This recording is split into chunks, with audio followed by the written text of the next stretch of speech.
ফুজাইল ইবনে আয়াজ রাদিয়াল্লাহু তাআলা উনি বর্ণনা করছেন আলাইহি রাহমাতুল্লাহ, এক যুবক মসজিদে ঢুকে বলতেছে আমি ক্ষুধা লেগেছে, আল্লাহ ক্ষুধা লেগেছে, কেউ কি আছেন একটু খাবার দিবেন? যে যার মতো কথা বলছে মসজিদে। তারপরে বলছে আল্লাহকে ইত্তাকিল্লাহ, আল্লাহকে ভয় করুন, ফাত্তাকুল্লাহ মাস্তাতাতুম, রু দিয়ে জিসম দিয়ে আল্লাহকে ভয় করার হুকুম এসেছে, ভয় করুন। মসজিদে ফাঁসা কথা কেন বলছেন? এটা ইবাদতের জায়গা, কিন্তু মসজিদে গিয়ে আমরা অনেক সময় কথাবার্তা বলে ফেলে উল্টা পাল্টা, ঠিক কি না? দুনিয়াদারি কথাবার্তা বলে ফেলি। ওই আল্লাহওয়ালা যুবক, এই যুবকদের উদ্দেশ্যে বলছি, 60 বছর বয়সে গিয়ে আল্লাহ আপনাকে বুজুর্গ বানাবে এমন কোনো হিসাব নাই। খোদার ইজ্জতের কসম, আল্লাহ রাসূলের পথে চলে আসলে অল্প বয়সও আল্লাহর ওলি হয় কি হয় না? আওয়াজ দেন, হয় কি হয় না? দাড়ি পাকার অপেক্ষা করার দরকার নেই, উঠিয়ে দেখুন কোরআন হাদিস, যত সাহাবারা ইন্তেকাল করেছে তেনারা যে গসে পাক থেকে উপরে, আওয়াজ দেন, খাজা মাইনুদ্দিন চিশতি থেকে উপরে সাহাবাদের মাকার। আওয়াজ দিচ্ছে না মুসলমান? আপনি বিশ্বাস করছেন না? 90 লক্ষ বেদিনকে কলমা পড়িয়েছেন খাজা মাইনুদ্দিন চিশতি, তো কি হয়েছে? তেনার উপরে, তিনি নিজে বলছে আমার উপরে মানে আদনা সাহাবা যিনি সকালবেলা ঈমান এনেছেন, দুপুরবেলা ইন্তেকাল করেছেন, ফরজ জোহর আসর মাগরিব এশা দান সদকা জিহাদ হজ যাকাত কিচ্ছু নাই, তারপর সমস্ত ওলি আল্লাহদের থেকে উপরে, এমনকি ওলি আল্লাহদের সম্রাট গসে পাকের উপরে মাকাম, ঠিক কি না? খুব খেয়াল, যুবক বয়সে তেনারা শাহাদাতের জাম পান করেছে, সুবহানাল্লাহ পড়বেন না? যুবক বয়সে এত দামি হয়েছে, তো ওরকম দামি হওয়ার দরকার আছে কি নেই?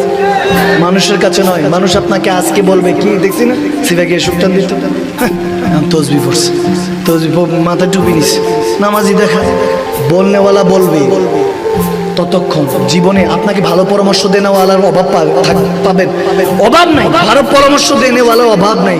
যখন বিপদে পড়বেন তখন বোঝা যায় কে আপন কে পর।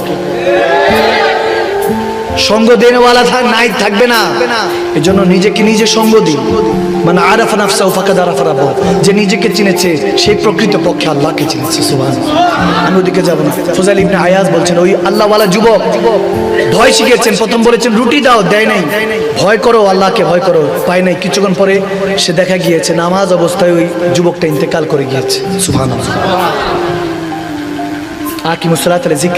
নামাজ কায়েম করে, কিন্তু যে সে তার নামাজ কায়েম করেছে ইন্তেকাল করেছে, ইমাম সাহেব বলতেছে, এখন ইমাম সাহেব খতিব সাহেব মুয়াজ্জিন সাহেব উঠে এসে বলছে, দেন আজনবী কোথা থেকে জানি এসেছে, ইন্তেকাল করেছে, তার কাফন দাফনের ব্যবস্থা করেন। সবাই টাকা দিয়েছে, কাফন কেনা হয়েছে, জানাজা হলো, পুঁতে এসেছে, এশা ইন্তেকাল করেছে রাতে, কবর দিয়ে চলে এসেছে। ফজরের সময় যখন ইমাম মুয়াজ্জিন হাজিরা দিলেন নামাজের জন্য, এসে দেখে মসজিদে প্রবেশ করতে এক চিৎকার দিল।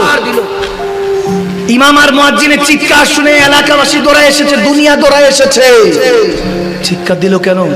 এসে ইমাম সাহেব মুয়াজ্জিন সাহেব হাউমাউ করে কাঁদছে, বলে দেখো ওই যে যুবককে আমরা কবরের রাতের বেলায় দাফন করে এসেছি, জানাজা পড়ে যায়, দাফন করে এসেছি, কবরে রেখে এসেছি, তার কাফন এখানে পড়ে আছে। সুবহানাল্লাহ। সবাই ভয় পেয়ে গিয়েছে। ওখানের মধ্যে লেখা ফুজাইল বিন আয়াজ আলাইহি রাহমাতুল্লাহ, তিনি বর্ণনা করছেন, বলে ওই কাফনের মধ্যে লেখা, আমার বন্ধু তোমাদের কাছে রুটি চেয়েছে, দাও নাই, আমাকে ভয় করার কথা বলেছে, ভয় পাও নাই, আমার বন্ধুকে তোমাদের দেওয়া কাফনে কাপড় পরতে হবে না, আমি জান্নাতের লেবাস পরিয়েছি, তোমাদের কাফন তোমাদের মুখে মেরে দিলাম। নাউজুবিল্লাহ। ভয় করুন, বিল লিসান নয়, তাসদিকু বিল কলব, অন্তর থেকে ভয় করুন, অন্তর থেকে মানুন। দুটা যদি সিসি ক্যামেরা এখানে থাকে, কেউ লড়াচড়া করবে না, কেউ কারো পকেটের দিকে তাকাবে না, কেউ কোনো গুনাহ করবে না। দুটো সিসি ক্যামেরা আমাদের কাদের মধ্যে আছে কি নাই?